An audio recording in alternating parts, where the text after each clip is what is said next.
All right. Welcome back to the Southwick Report. I hope you all have had a great week so far. And, well, I know a lot of you have been already paying attention to the news. So I would assume you already know what I'm going to be talking about. So let's just go ahead. We'll go ahead and talk about it. Joe Kent. He has resigned from his post at what I believe was the counterterrorism part of the intelligence agency. In fact, I have his resignation letter pulled up. We'll go ahead and give it a read.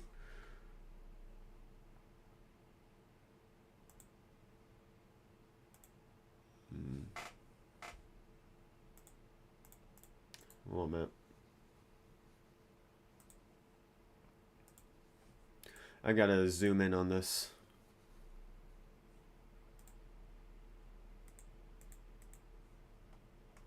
Okay, so never mind, it won't zoom in. Oh, that's great. Anyways, it says, after much reflection, I have decided to resign from my position as director of the National Counterterrorism Center, effective today. I cannot in good conscience support the ongoing war in Iran. Iran posed no imminent threat to our nation, and it is clear we started this war due to pressure from Israel and its powerful American lobby. And then it goes in talking about his previous support for the previous Trump administrations, how he supported this administration until these recent actions. Talks about supporting killing Soleimani and defeating ISIS.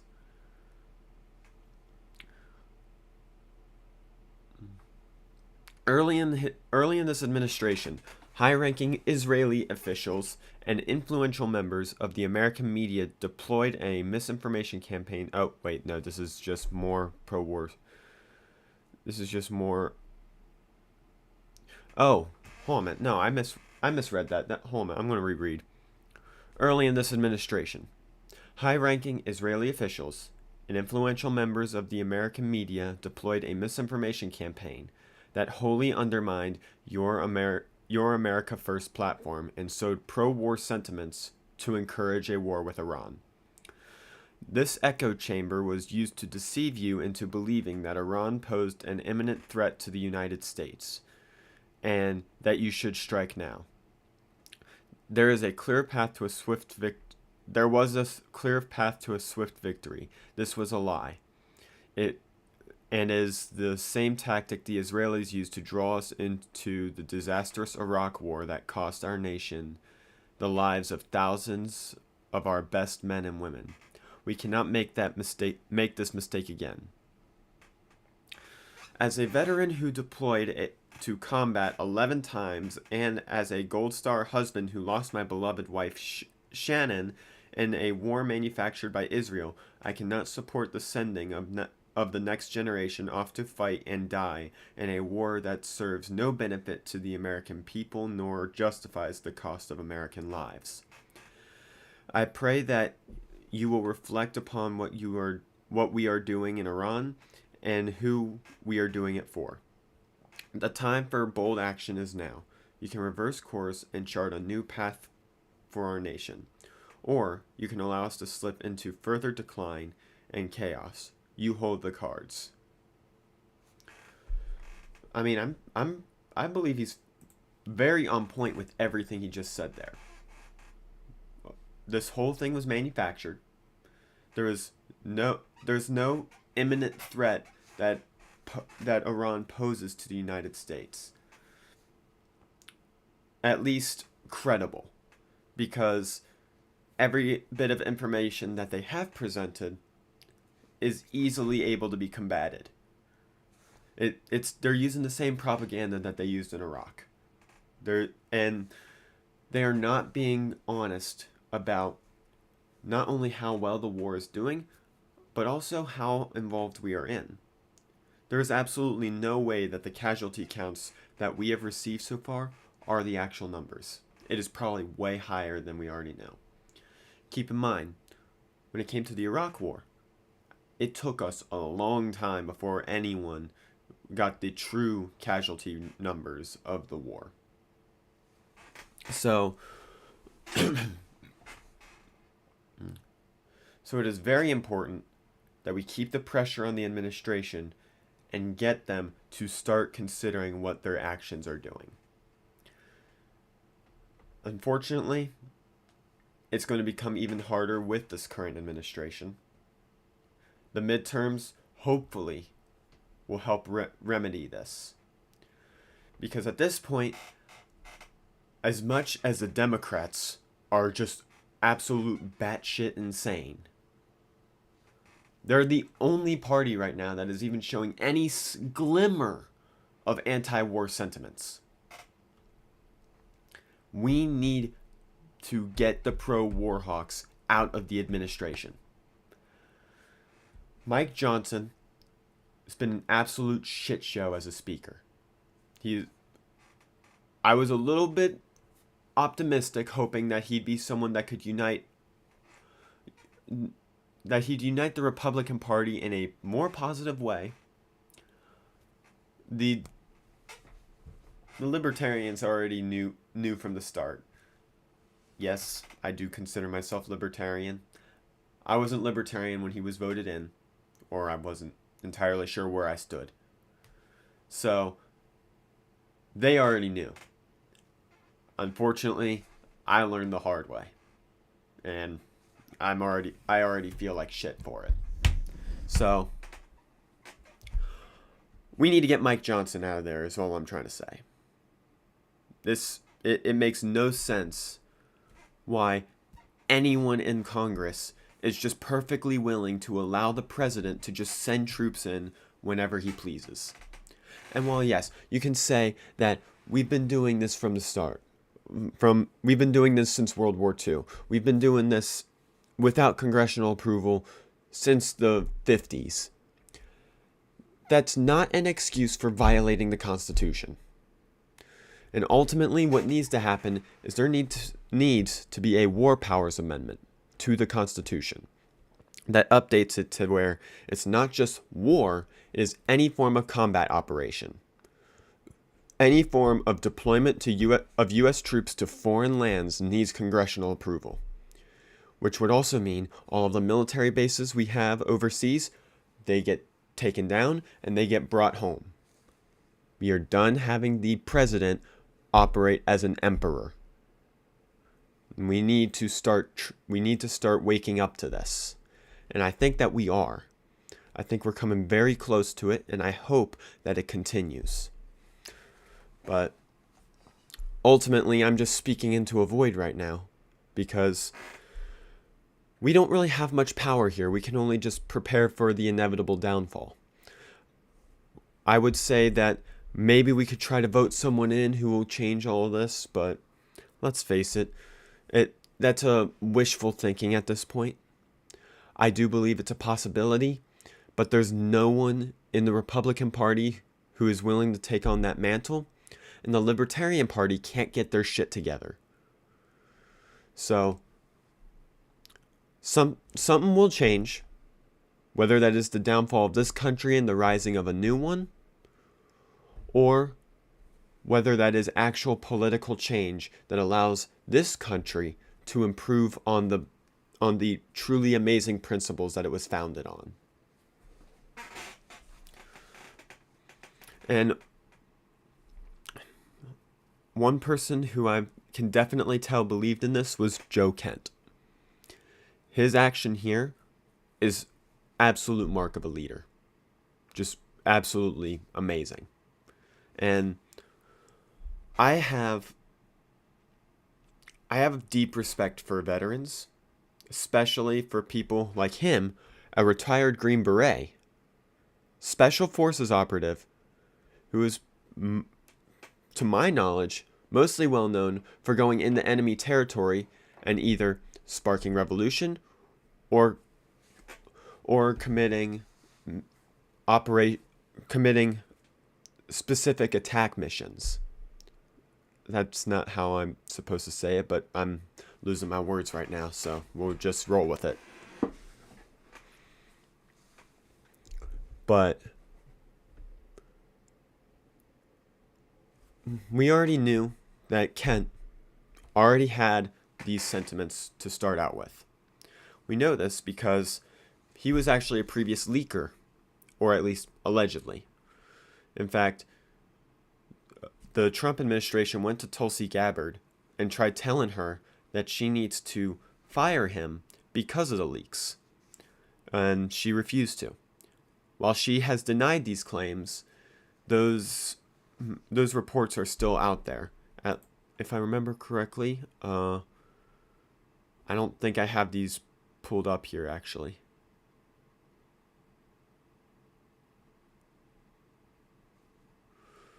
Nope, I don't have it pulled up. That's my bad. However, while on the topic of Tulsi Gabbard, we're gonna move to another report of hers. After Joe Kent had resigned, she made a post on X, and we're gonna go ahead and move over to this, and we will read that.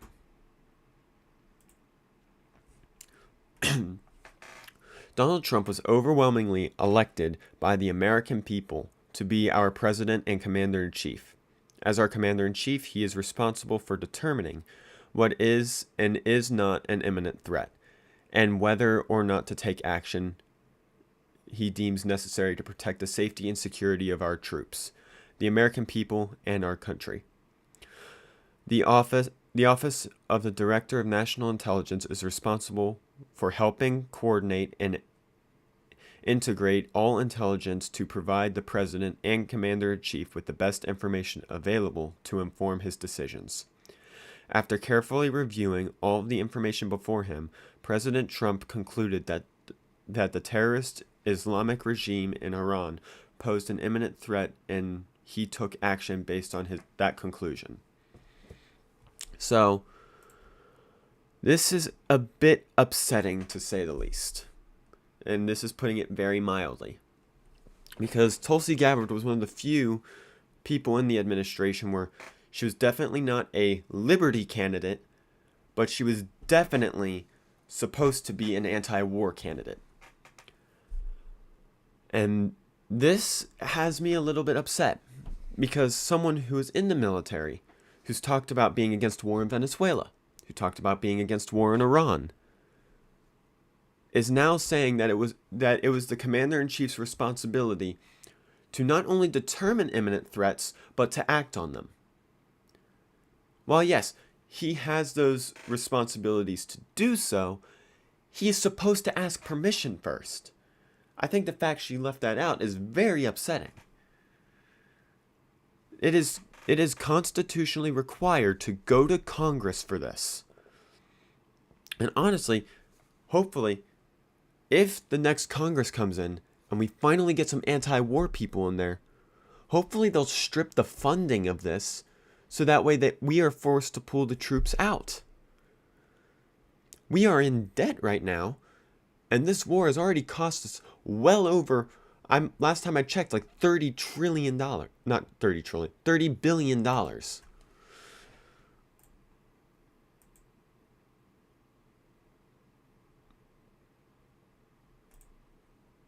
Oh, yeah, almost 30 billion.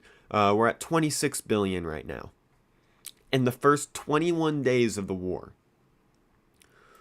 This isn't going to last very well. Well, this isn't going to end up going very well. And I think Gabbard's decision here, I don't really want to use the word cowardly, because it's hard for me to use that word for anyone who's served in the military, let alone someone who served overseas. If I remember correctly, I'm pretty sure Tulsi Gabbard did. But the fact that she is completely flip-flopped on this is a bit concerning. I'm not necessarily completely willing to throw her under the bus and say that she's now a pro-war hawk, because throughout the whole rest of her life, even when she was with the Democrats, when they were doing Libya's nonsense, when she was bashing Trump over the previous administration's actions, whether it came to Soleimani, whether it came to Yemen, she was on top of that. I think it's very weird for her to now be in the second Trump administration, and then that's when she decides to switch her viewpoints. You could say that it's because she wasn't in a position of power at the time, but she still maintained those positions going in. So it's either that she has information that we don't know, or she's being fed bad information from bad people as well. I think ultimately the whole reason this administration is focusing so much on these types of actions is Marco Rubio. I think it all comes back to him. That pro-war hawk, just I don't know how the hell Trump thought that was a good pick. This guy wants nothing more than war. Same with Pete Hegseth, same with Lindsey Graham. Even though he's somehow not in the administration, he somehow is at the same time. But yeah. And Tulsi Gabbard did have a hearing recently where she discussed some of the stuff going on in Iran.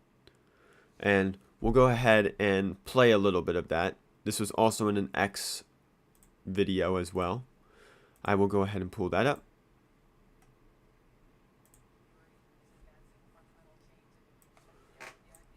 Oh man.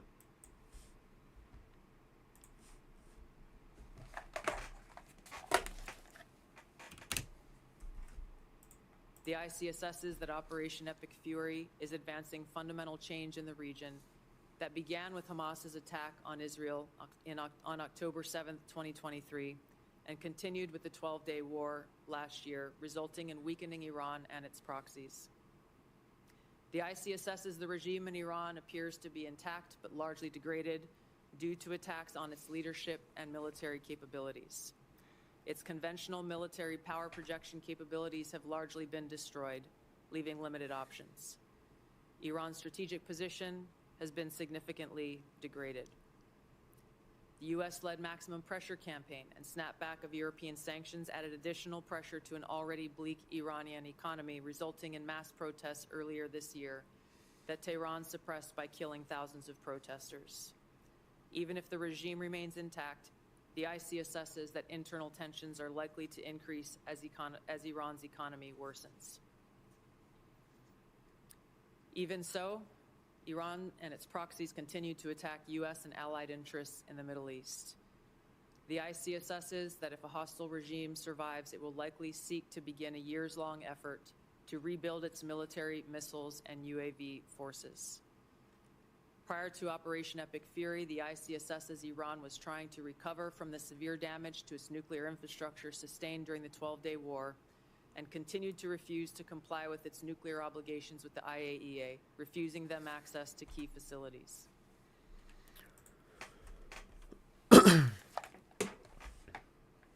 Which, a lot of that is true. In fact, I've got a report from the IAEA, which I will go ahead and pull up here real quickly, where they did confirm that they estimated that Iran has 440 kilograms of uranium enriched up to 60% before last year's U.S.-Israeli attacks. Enough, if enriched further, for 10 nuclear weapons, which that is a bit of a concern. That is, to say the least. Iran is not a pretty state. They are a terrorist state, for sure. The Shia Muslims that control the place, despite making up 40% of the population, their control over it and their constant funding of terrorism abroad has made them a threat to the United States, for sure.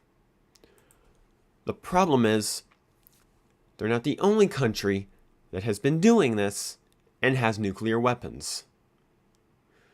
And yet we're not attacking them. The Saudis, Pakistan's trying to get one right now. One of the reasons why they're going after Afghanistan.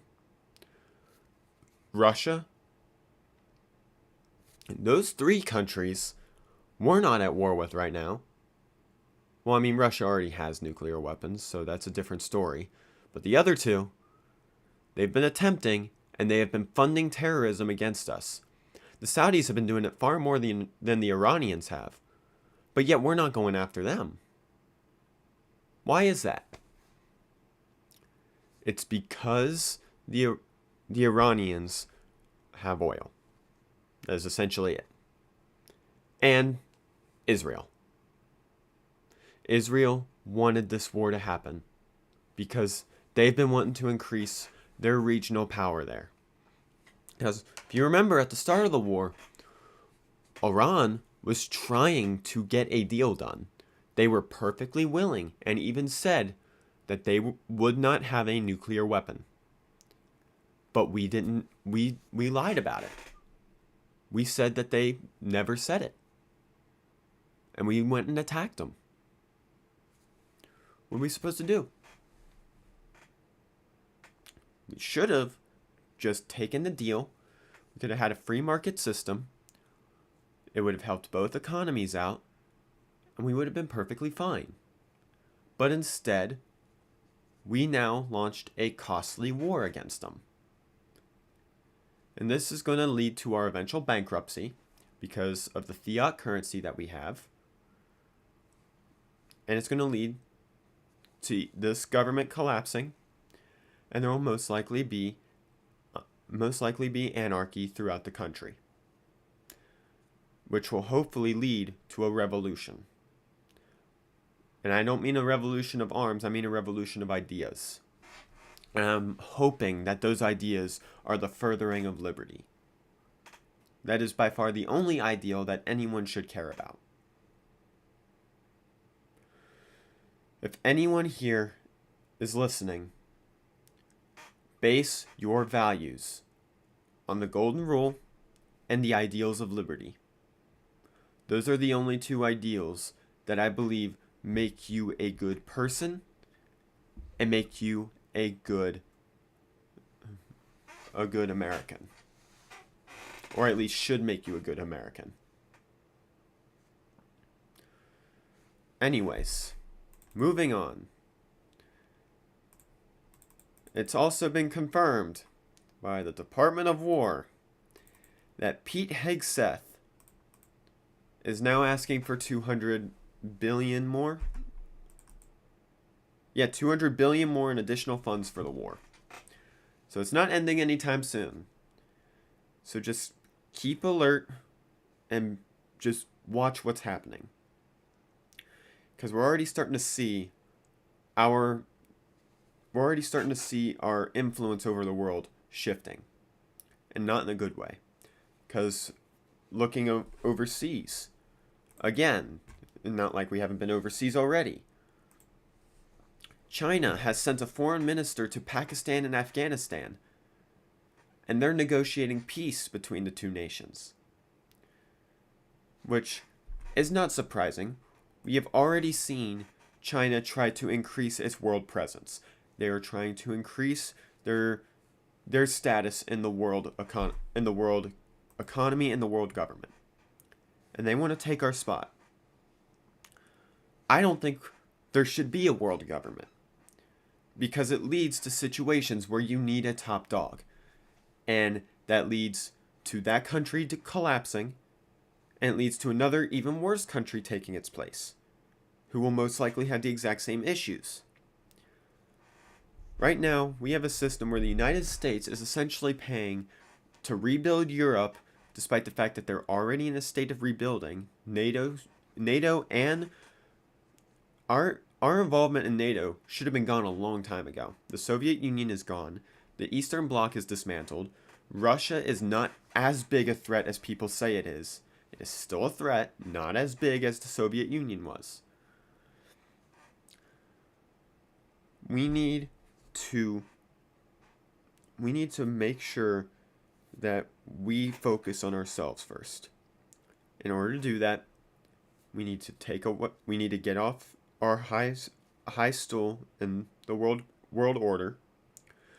We need to completely renovate how we manage our money, how we handle our economy, and how we handle our foreign policy. And I think all of that should be based off of free markets and non-interventionism. Everything we do should be off the basis of freedom and liberty, as our founders wanted. That is what they preached for in the Constitution. Now, is it going to happen? It's very possible. Our movement has not died just yet. Our movement has been holding strong and has even gained some momentum in some years. I think that the MAGA movement is a temporary... Oh, shit. Well, I just found out another key on OBS. But anyway, I think the MAGA movement is simply a misguidance in what is eventually going to come back to the liberty movement. Right now, it all depends on how much longer does America have until it collapses. If it lasts long enough, there will be another liberty movement. There will be a call to liberty, and it will spread throughout all of America.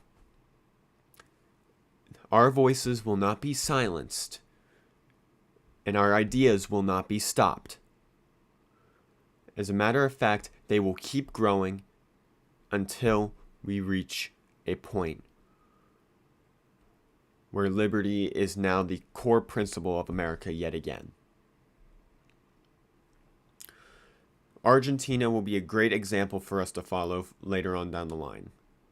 Their economy is still not the greatest right now, but they are making the reforms necessary to fix it. And it will be getting better there. And that guidance will lead us to view the same. I would love for both parties to take more of a liberty stance, whether that be through whatever programs they want to initiate to differentiate the two. But ultimately, there should be a true small government liberty stance throughout America. And I'm just repeating myself right now. I need to stop. So, thanks for watching. Hope you enjoyed this. I'll see you all in the next report.